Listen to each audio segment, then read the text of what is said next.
Thank you, Howard. Good morning, everyone.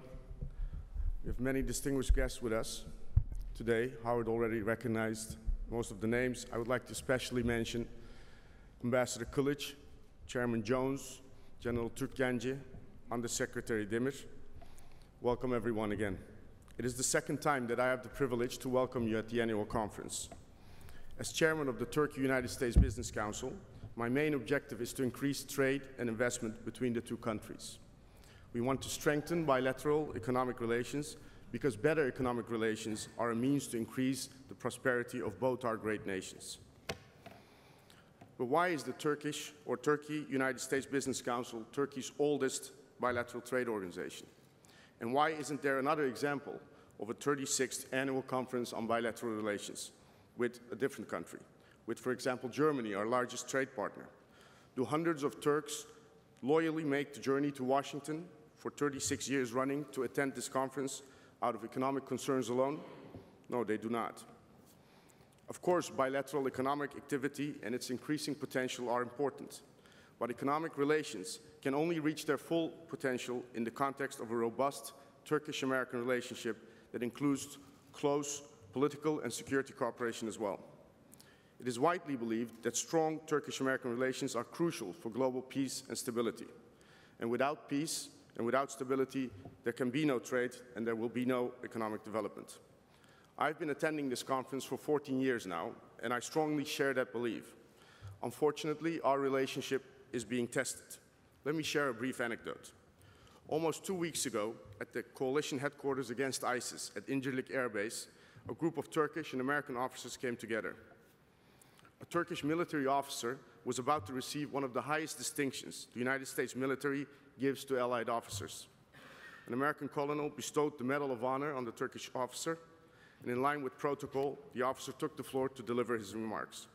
He briefly summarized the successes of the Turkish military operations in Syria.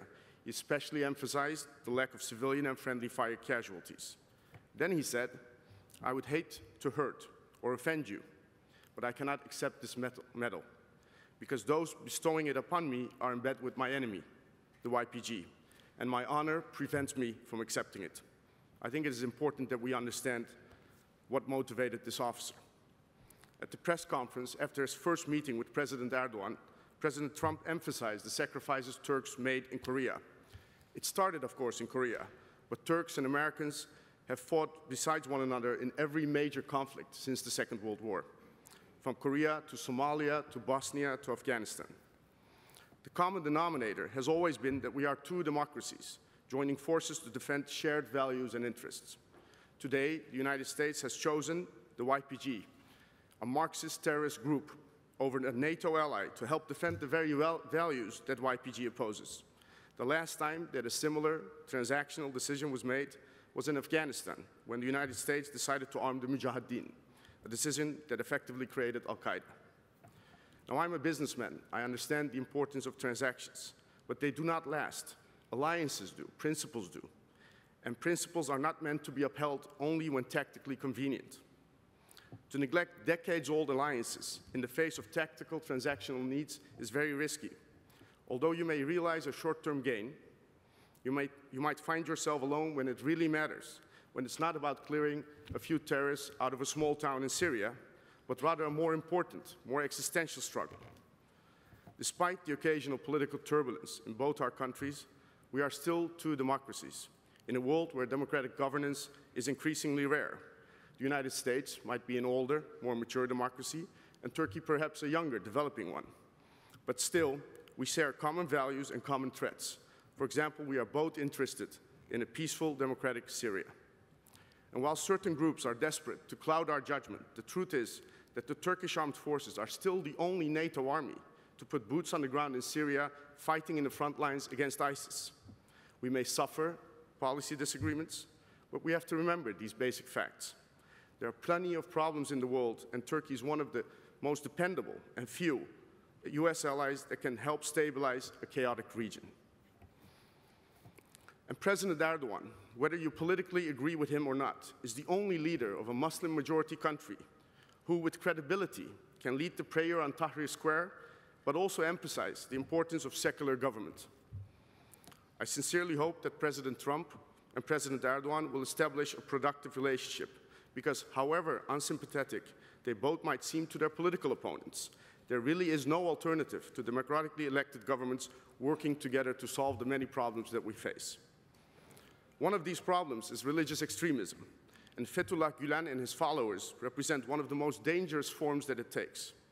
As many of you have read in the media, I hired the Flynn Intel Group in 2016, before the election, with a mandate to help me understand where the Turkish-American relationship is and where it's going and what the obstacles are to the relationship. One of these obstacles, maybe the largest, are Gülenist activities on US soil.